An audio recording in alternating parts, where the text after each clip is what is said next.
ఉంటే హీరోయిన్స్ ఆఫర్లను కొల్లగొట్టడం పెద్ద మ్యాటర్ ఏం కాదు.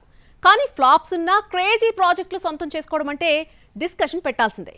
ఇప్పుడు ఇదే జరుగుతోంది. ఒక మల్లు బ్యూటీ విషయంలో డిజాస్టర్స్ ఉన్నా సరే ఆమెకి ఆఫర్లు ఇవ్వడం వెనక రీజన్ ఏంటి? ఆమె విషయంలో లక్ ఫ్యాక్టర్ కన్సిడర్ ఎందుకు చేయడం లేదు? పుష్కర కాలం క్రితం కెరీర్ స్టార్ట్ చేసిన మలయాళ కుట్టి మాళవిక మోహన్ కు సరైన ఐడెంటిటీ రాలేదు. రజనీకాంత్, ధనుష్, విజయ్, విక్రమ్ స్టార్ హీరోలు కూడా ఆమెకు ఫేమ్ తెచ్చిపెట్టలేకపోయారు. ఇంచుమించు ఆల్ ఇండస్ట్రీలోనూ లెగ్గెట్టేసింది. కానీ నేమ్, ఫేమ్ తెచ్చుకోవడంలో తడబడుతోంది. దీనికి రీజన్ ఆమె ఖాతాలో హిట్స్ కన్నా ఫ్లాప్స్ ఎక్కువగా ఉండడమే. ఇప్పటి వరకు 11కు పైగా సినిమాలు చేస్తే మాస్టర్, ది గ్రేట్ ఫాదర్ మాత్రమే బాక్సాఫీస్ దగ్గర గట్టి సౌండ్ చేశాయి. కానీ ఫీమేల్ లీడ్ గా బ్లాక్ బస్టర్ అందుకుంది మాత్రం మాస్టర్ మూవీతోనే. మాస్టర్ కన్నా ముందే రజనీకాంత్ మూవీ పెట్టా ఓకే అనిపించినా విక్రమ్ తంగలాన్ డిజాస్టర్ టాక్ తెచ్చుకుంది. ఇవే కాదు, మలయాళం, హిందీలో చేసిన చిత్రాలు కూడా బాక్సాఫీస్ దగ్గర బోల్తా పడ్డాయి. అయినా కూడా మేడం ఆఫర్లకు వచ్చిన డోకా లేదు. వరుసగా క్రేజీ ప్రాజెక్టులకు కమిట్ అవుతూ ట్రేడ్ వర్గాలు ఆశ్చర్యపోయేలా చేస్తోంది. ప్రస్తుతం కార్తీతో సర్దార్ 2తో పాటు మలయాళంలో మోహన్ లాల్తో హృదయపూర్వం చేస్తోంది. ఇప్పటి వరకు సౌత్ జోన్లో టాలీవుడ్ తప్ప అన్ని ఇండస్ట్రీలను చుట్టేసిన ఈ మల్లు బ్యూటీ త్వరలో తెలుగు ప్రేక్షకులను పలకరించిపోతోంది. డార్లింగ్ ప్రభాస్తో రాజాసాబ్లో జోడీ కడుతోంది మాళవిక. గ్లామర్ రోల్స్ కు ఏమాత్రం అడ్డు చెప్పని ఈ ముద్దుగుమ్మ ఇందులో కూడా గ్లామర్ ట్రీట్ ఇవ్వబోతోందని రీసెంట్లీ రిలీజ్ చేసిన టీజర్లో అర్థమవుతోంది. డిసెంబర్ 5న ప్రేక్షకుల ముందుకి రాబోతోంది రాజాసాబ్.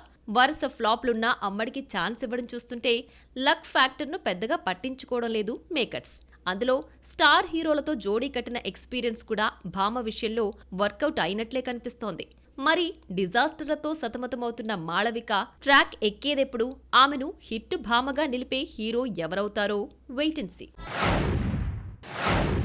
గ్లామర్ ఫీల్డ్లో హీరోయిన్ల స్క్రీన్ ప్రెజెన్సే కాదు, కెరీర్ స్పాన్ చాలా తక్కువ. పెళ్ళై పిల్లలే ఉండాల్సిన అవసరం లేదు.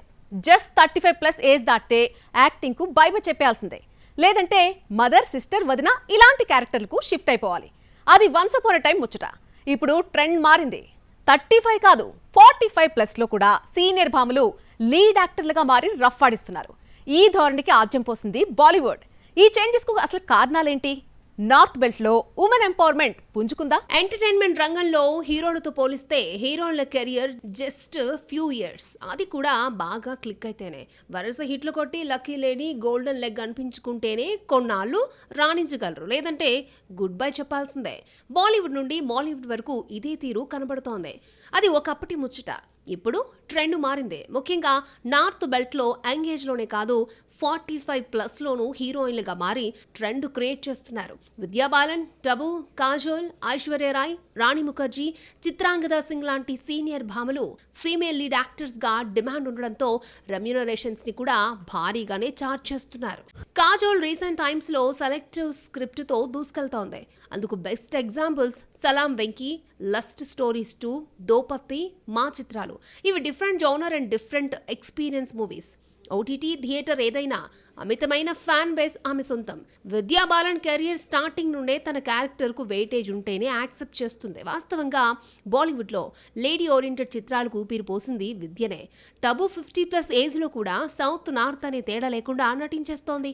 ఇప్పటికీ ఆమెకి విపరీతమైన డిమాండ్ ఉండడం విశేషం. రాణి ముఖర్జీ వరుస చిత్రాలతో రప్ప ఆడించేస్తోంది. మర్దాని నుండి ఆమె స్టార్డమే మారిపోయింది. చిత్రాంగద సింగ్ కూడా గ్లామర్ రోల్స్ తో age is a just number అని ప్రూవ్ చేస్తోంది. రీసెంట్లీ హౌస్ఫుల్ 5లో మెస్మరైజ్ చేసింది ఈ 49 బ్యూటీ. సెలెక్టివ్ గా సినిమాలు చేస్తూ నిత్యం లైమ్ లైట్ లో ఉంటోంది. ఇక వీరిలో కాస్త వెనకబడింది మాత్రం ఐశ్వర్య రాయ్, మాధురి దీక్షిత్లే. కానీ కనిపించిన ప్రతిసారి అంతే అందంతో మెస్మరైజ్ చేస్తున్నారు. 45 ఏజ్లో సపోర్టింగ్ రోల్స్తో కాకుండా ఫీమేల్ లీడ్స్గా రాణించడం అంటే మామూలు విషయం కాదు. గతంతో పోల్చుకుంటే బాలీవుడ్లో భారీ మార్పులు చోటు చేసుకుంటున్నాయి. ఈ పరిస్థితులకు పలు అంశాలు దోహదం చేశాయని ట్రేడ్ వర్గాలు చెబుతున్నాయి. కాన్సెప్ట్ ఓరియంటెడ్ చిత్రాలు, ముఖ్యంగా ఫీమేల్ ఓరియంటెడ్ చిత్రాలకు ఆదరణ లభించడంతో రెమ్యూనరేషన్స్ కూడా కోట్లు తీసుకుంటున్నారు. వీరి కోసం కథలు పుట్టడం కూడా విమెన్ ఎంపవర్మెంట్ కు దోహదపడుతోంది. విద్యా బాలన్ సుమారు 10 నుంచి 12 కోట్ల వరకు రెమ్యూనరేషన్ తీసుకుంటోంది. ఐశ్వర్య కూడా ఇంతే తీసుకుంటుందని టాక్. రాణి ముఖర్జీ, కాజోల్, మాధురి దీక్షిత్, టబు 8 నుంచి 10 కోట్లు తీసుకుంటున్నారని టాక్. టబు మినహా మిగిలిన వారంతా పెళ్లై పిల్లలున్న భామలే. బాలీవుడ్ లో ఉన్న ఈ విమెన్ ఎంపవర్మెంట్ ధోరణి సౌత్ లోనూ స్టార్ట్ అవుతుందా? రమ్య, మీనా, రోజా, రంభ లాంటి సీనియర్ భామలు హీరోయిన్లుగా రాణించడం సాధ్యమవుతుందా అంటే కష్టమనే చెప్పాలి. ఒక కన్నడ స్టార్ బ్యూటీ నయనతారనే మించిపోయింది. ప్రమోషన్లను ఎగ్గొట్టడంతో పాటు వివాదాల్లో నిలవడంలో కూడా లేడీ సూపర్ స్టార్ ను గుర్తు చేస్తోంది. ఈమెతో విసిగిపోయిన మేకర్స్ ఏకంగా ఫిల్మ్ ఛాంబర్లో కంప్లైంట్స్ చేశారంటే మ్యాటర్ ఎంత సీరియస్సో అర్థమవుతుంది. దీనికి తోడు పాత ఇష్యూ కూడా మళ్లీ తెరపైకొచ్చింది. లేటెస్ట్ గా కాంట్రవర్సీలో చిక్కుకున్న శాండిల్వుడ్ బ్యూటీ ఎవరో ఒక లుక్ వేయండి. ఇప్పుడిప్పుడే కన్నడ పరిశ్రమ కాస్త ప్రశాంతతను పొందుతుంది అనుకునేలోపు మరో కాంట్రవర్సీతో వార్తల్లో నిలుస్తోంది. లాస్ట్ ఇయర్ అంతా దర్శన్ ఇష్యూ, రీసెంట్లీ కమల్ భాషా వివాదం సద్దుమణిగిందిలే అని ఫీల్ అవుతుంటే స్టార్ హీరోయిన్ రచితా రామ్ వల్ల టాక్ ఆఫ్ ది టౌన్ అవుతోంది. ఇంతకు మేడం ఏం చేసింది? ఏముంది, నయనతారల ప్రమోషన్లకు డుమ్మా కొడుతోందట. శాండిల్వుడ్ స్టార్ డైరెక్టర్ నాగ్ శేఖర్ తెరకెక్కించిన ఫిల్మ్ సంజు వెడ్స్ గీతా 2 2011లో వచ్చిన సంజు వెడ్స్ గీతాకు సీక్వెల్. ఈ సినిమాను ఈ ఏడాది జనవరిలో రిలీజ్ చేస్తే పెద్దగా ఆడలేదు. దీంతో జూన్ 6న కొన్ని సీన్స్ యాడ్ చేసి రిలీజ్ ప్లాన్ చేశారు makers. Sanju weds Geetha 2 release సందర్భంగా రాజ్ కుమార్, ఉపేంద్ర లాంటి స్టార్ హీరోలు మద్దతుగా నిలుస్తుంటే రచిత మాత్రం ప్రమోషన్లలో పాల్గొనకుండా ఎగ్గొట్టడంపై మేకర్లకు కోపమొచ్చింది. వెంటనే కర్ణాటక ఫిల్మ్ ఛాంబర్ ఆఫ్ కామర్స్లో దర్శకుడు ఫిర్యాదు చేయాల్సి వచ్చింది. రిక్వెస్ట్ చేసినా రాక్ లైన్ వెంకటేష్ లాంటి నిర్మాత సంప్రదించినా ఈ డింపుల్ క్వీన్ రాలేదని వాపోతున్నాడు డైరెక్టర్. ఇదిలా ఉంటే రచితారాం పాత వివాదం మళ్లీ తెరపైకొచ్చింది. గతంలో ఉపేంద్ర హీరోగా, రచిత హీరోయిన్ గా ఉప్పి రుప్పి అనే మూవీ ఫిక్స్ అయింది. ఈ సినిమా కోసం 13 లక్షల రూపాయల అడ్వాన్స్ తీసుకుంది రచిత. మాదేశ్ దర్శకుడిగా ప్రాజెక్ట్ అనౌన్స్మెంట్ జరిగింది. కొంత షూటింగ్ అయ్యాక ఈ సినిమా నుంచి రచిత తప్పుకుంది. కానీ అడ్వాన్స్ తిరిగి ఇవ్వడం లేదని నిర్మాత విజయలక్ష్మి ఆరోపిస్తున్నారు. షూటింగ్ కోసం కోట్లు ఖర్చు పెట్టి నష్టపోయామని అంటున్నారు ప్రొడ్యూసర్. దీనిపై ఫిల్మ్ ఛాంబర్లో కంప్లైంట్ చేసినట్లు సమాచారం. ప్రస్తుతం రచిత వీటిపై రెస్పాండ్ కాలేదని టాక్. మరి డింపుల్ బ్యూటీ ఎప్పుడు స్పందిస్తుందో? రచిత కన్నడలోనే కాదు, తెలుగులో కూడా కళ్యాణ్ దేవ్ సూపర్ మచ్చిలో నటించింది. ప్రస్తుతం శాండిల్వుడ్ లో 5-6 ప్రాజెక్టులతో ఫుల్ బిజీగా ఉంది. డైరెక్టర్స్ వారసులు సక్సెస్ కాలేరా? హీరోలుగా ప్రూవ్ చేసుకోలేరా? ఇలాంటి గీతల్ని చెరిపేందుకు వైభవ్ గట్టిగా ప్రయత్నిస్తున్నాడా? ఫ్లాపులు వచ్చినా డోంట్ గివ్ అప్ పాలసీని మంత్రంగా తీసుకున్నాడా? నెక్స్ట్ మూవీ అతనికి బౌన్స్ బ్యాక్ చిత్రంగా నిలవబోతోందా? ఒకప్పటి Tollywood top most successful director A Kodandarami Reddy తనయుడు వైభవ్ ఫాదర్ బాటలో కాకుండా యాక్టింగ్ వైపు అడుగులు వేశాడు. తెలుగు మూవీ గొడవతో ఆయన కెరీర్ స్టార్ట్ అయినా కాలీవుడ్ అతన్ని హీరోని చేసింది. టాలీవుడ్ ఆడియన్స్ కన్నా తమిళ తంబీలు వైభవ్ చిత్రాలను ఆదరించడం స్టార్ట్ చేశారు. సరోజా, గోవా, చెన్నై 60028 సిరీస్ చిత్రాలు ఈ హీరోను పాపులర్ చేశాయి. కానీ కొన్ని రోజులుగా హిట్ అనే సౌండ్ లేక స్ట్రగుల్ ఫేస్ చేస్తున్నాడు ఈ టాలీవుడ్ కమ్ కోలీవుడ్ హీరో.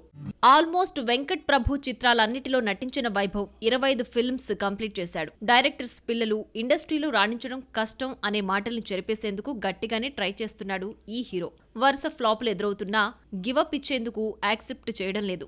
మధ్య మధ్యలో సెకండ్ హీరో రోల్స్, క్యామియో అపియరెన్స్లతో లైమ్ లైట్ లో ఉంటున్నాడు. హీరోగా కంబ్యాక్ హిట్ కోసం ఎదురుచూస్తున్నాడు. ఈ ఏడాది ఇప్పటికే పెరుసుతో పలకరించాడు వైభవ్. ఈ సినిమా విమర్శకుల ప్రశంసలు అందుకోగలిగింది కానీ కాసులు రాబట్టుకోవడంలో తడబడింది.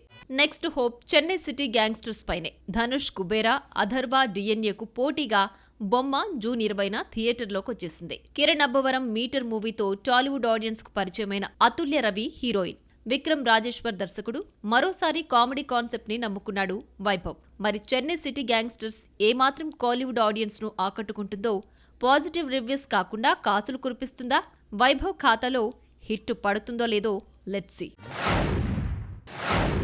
అమీర్ ఖాన్ క్రేజీ ప్రాజెక్టు చేజార్చుకుంటే మరొక స్టార్ హీరో ఛాన్స్ కొట్టేశాడు. అలాగే Vikram Prabhu upcoming film love marriage trailer వచ్చేసింది.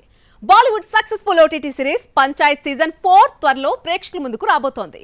మరోసారి నవ్వుల పువ్వులు పూయించేందుకు వచ్చేస్తోంది. ఇక ఈ బొమ్మలకు సంబంధించి ఫుల్ డీటెయిల్స్ మీకోసం. విక్రమ్ ప్రభు హీరోగా నటిస్తున్న upcoming film love marriage. Sushmitha Bhat, Meenakshi Dinesh హీరోయిన్లు కాగా సత్యరాజ్ కీ రోల్ ప్లే చేస్తున్నారు. రొమాంటిక్ ఫ్యామిలీ డ్రామాగా తెరకెక్కుతున్న ఈ మూవీ ట్రైలర్ రిలీజ్ చేశారు ధనుష్. జూన్ 27న ప్రేక్షకుల ముందుకు రాబోతోంది బొమ్మ. మరో గోల్డెన్ ఛాన్స్ కొట్టేశాడు రాజ్ కుమార్ రావు. మడాక్ ఫిల్మ్స్ తెరకెక్కించనున్న ప్రాసిక్యూటర్ ఉజ్వల్ నికమ్ బయోపిక్ లో మాలిక్ హీరో ఫిక్స్ అయినట్లు టాక్.